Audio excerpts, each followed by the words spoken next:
Ya Habibi ya Muhammad, Ya Basiri ya Muhammad, Ya Nadhiri ya Muhammad. Assalamualaikum ya Rasulullah. Ya Habibi ya Muhammad, Ya Basiri ya Muhammad, Ya Nadhiri ya Muhammad. Assalamualaikum ya Habibullah. Tola'al badanu alaina min saniyatil wada. Hari ini kita sudah mulai masuk ke satu masa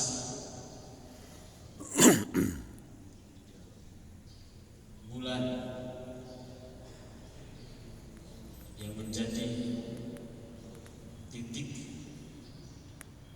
perubahan peradaban manusia dengan lahirnya model manusia yang paling aktual, yang paling holistik, yang paling bertakwa, yaitu Habibana Muhammad Sallallahu Alaihi Wasallam. Dalam untayan bait syair Tala'al badanu alaina, Rasulullah Sallallahu Alaihi Wasallam diumpamakan seperti al-budur, seperti al-badru, seperti bulan purnama.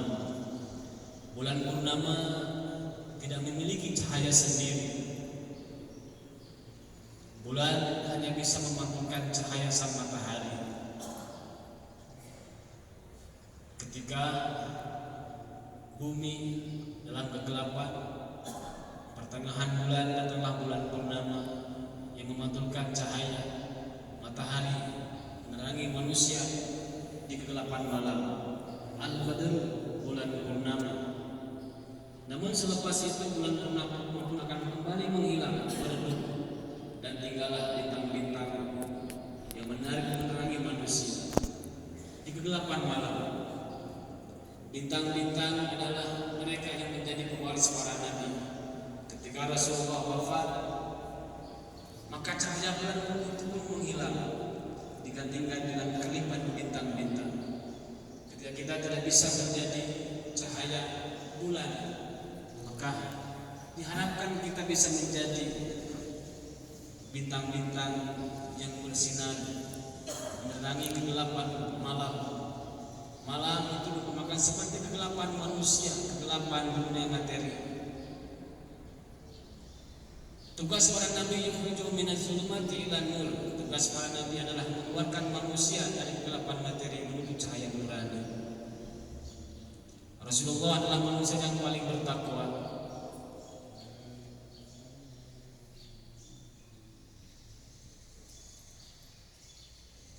Orang-orang yang menjadi bintang-bintang sebagai pengganti cahaya rembulan memiliki jiwa ketakwaan dalam dirinya.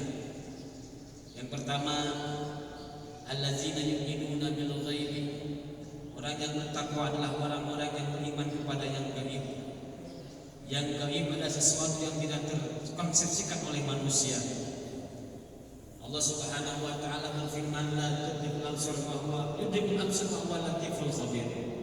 Tuhan tidak bisa dipersepsikan oleh manusia, sementara Allah sendiri yang membuat persepsi bagi manusia. Hadirin jemaah sahabat sekalian, jangan sekali-kali ketika kita melaksanakan sholat kita masih membayangkan ada Tuhan di atas langit, karena itu bukan ajaran Rasulullah SAW. Kalau Tuhan kita bayangkan Allah di atas langit memandang kita membatasi ketuhanan Allah Subhanahu wa taala. Alangkah jauhnya Allah ketika Allah di langit disebut Sidratul Muntaha. Berapa jarak antara Allah dengan kita kalau Allah ada di langit? La tudrikul absar wa huwa yudrikul absar wa huwa latiful khabir. Allah tidak terkonsepkan. Laisa kamitslihi syai'un wa huwas samiul basir. Tidak ada dan menyerupai sesuatu pun dengan Allah Subhanahu wa taala. Barangkali masih ada di antara kita yang melaksanakan ibadah sholat, zikir dan sebagainya, membayangkan kita dilihat oleh Tuhan eksternal di langit sana. Itu bukan ajaran Rasulullah SAW. Nabi Musa datang dengan konsep ketuhanan tanzihiyah. Nabi Isa alaihissalam datang dengan konsep ketuhanan tasbihiyah. Sementara Rasulullah SAW datang dengan ketuhanan konsep tauhid. penyatuan. Yang kedua, walladzina yuqimuna shalah, mereka yang mengerjakan salat. Salat adalah hubungan, ketundukan, ketawaduan, kerendahan diri kita kepada Sang Pencipta, kepada sesama makhluk kita, kepada sesama makhluk Allah Subhanahu wa taala. Orang yang menghina makhluknya, orang yang menghina manusia berarti sudah menghina Allah Subhanahu wa taala. Orang yang bertakwa pandai membuat hubungan baik dengan Tuhannya, membuat hubungan baik dengan sesamanya.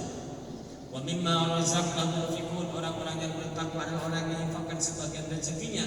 Artinya orang yang bertakwa itu memiliki sifat dermawan.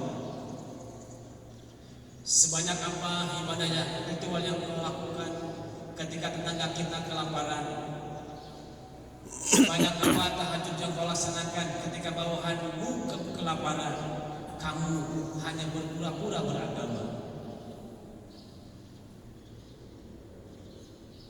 Walladzina yu'minuna bima unzila ilaika wa unzila min qablik, orang yang bertakwa erat terasa sebagai pewaris Nabi, sebagai bintang yang menjadi pengganti bulan purnama, beriman kepada Al-Quran dan kitab sebelum Al-Quran. Artinya orang-orang yang mewarisi sikap Rasulullah SAW memiliki jiwa toleransi yang tinggi, tidak merasa paling benar, tidak memonopoli surga bagi dirinya dan kaumnya, bahkan berani memvonis orang menjadi ahli neraka. Surga neraka bukan hak kita, tapi hak Allah Subhanahu wa taala. Bukankah Allah Subhanahu wa taala mengatakan innal ladzina amanu, sesungguhnya orang-orang pengikut Rasulullah, wal ladzina hadu, orang Yahudi, wan nasara, orang Nasrani, wasabiin, orang-orang kepercayaan, wal ladzina asyraku, bahkan orang-orang yang musyrik sekalipun, yaumul kiamat yafsulu bainahum, nanti hari kiamat Tuhan yang menentukan siapa yang benar dan salah, siapa yang selamat dan tidak selamat. Bukan hak kita menganggap diri kita menjadi ahli surga, memvonis orang menjadi ahli neraka. Wabil akhirati yuqinun, orang-orang yang menjadi bintang-bintang pengganti sang purnama adalah yang beriman kepada hari akhir. Simbol bahwa apa yang kita kerjakan akan kembali kepada kita. Ketika kita membenci orang, kita akan dibenci orang. Kita memukul orang, kita akan dipukul orang. Ketika kita memberikan cinta kepada sesama kita, kita akan mendapatkan cinta dari sesama kita. Seperti kita lemparkan batu ke tengah danau, gelombangnya terus mengalir ke pinggir danau, tapi gelombang itu akan kembali kepada asal lemparan itu. Apa yang kita berikan kepada orang lain, itulah apa yang akan kita dapatkan.